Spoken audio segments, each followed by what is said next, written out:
So one of the themes that we wanted to cover for fake is the theme of even better than the real thing. So this is looking at replicas and copies that are looking at fake but in a positive way. So one of the art pieces that falls under this is by Isaac Monte called The Art of Deception. Isaac worked with researchers to look at decellularization of pig hearts, which is where you take off the cells of the pig and you're left behind with the scaffold of the heart, and then you can repopulate them with human cells so that you have a new organ for organ transplantation. He changed them in different ways by using different textures and colours of the hearts to change them to look more aesthetically beautiful. But this is also looking at fake in a positive way, because this is a new technology which in the future may be an option for organ transplantation.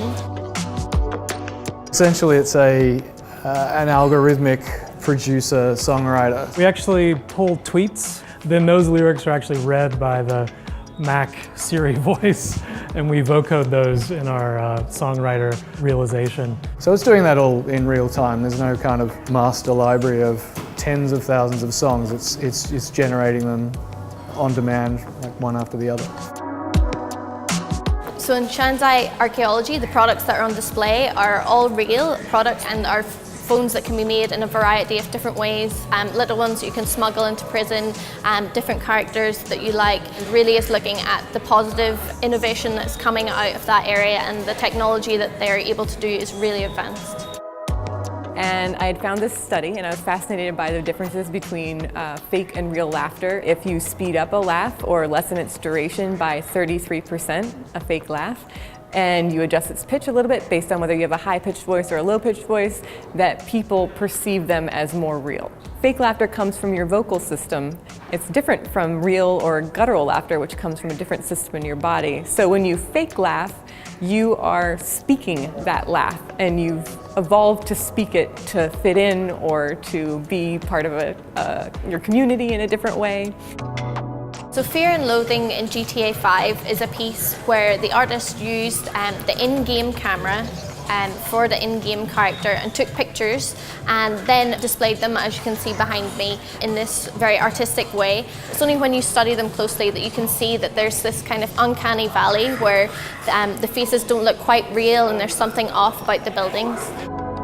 So the other Nefertiti is a really interesting piece that's looking at the value of copying artwork.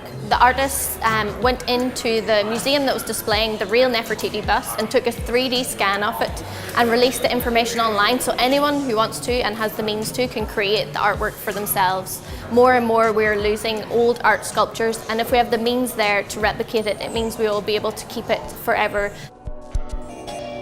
I think the milk would be a good source of calories and energy. The Virtual Human is a computer game that people can play with an avatar, which is, we can call it a fake human, because it, as you can see, it kind of almost looks like a human, maybe not really. And we want to see how much people cooperate with the different avatars in a cooperative game. Even though we recorded an actor to make this avatar, we then took the voice and the face from two separate recordings and then matched them. They might still feel, oh, there's something wrong in that face, and maybe we will see that in the results of the game.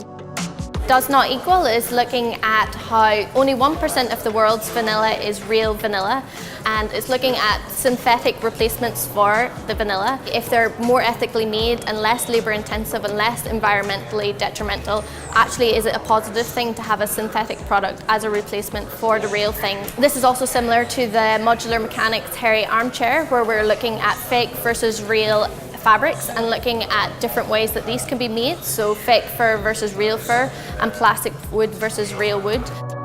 So we really hope that visitors will leave with their thoughts about fake turned on their head and actually realise that maybe we actually need to come up with a new word for fake.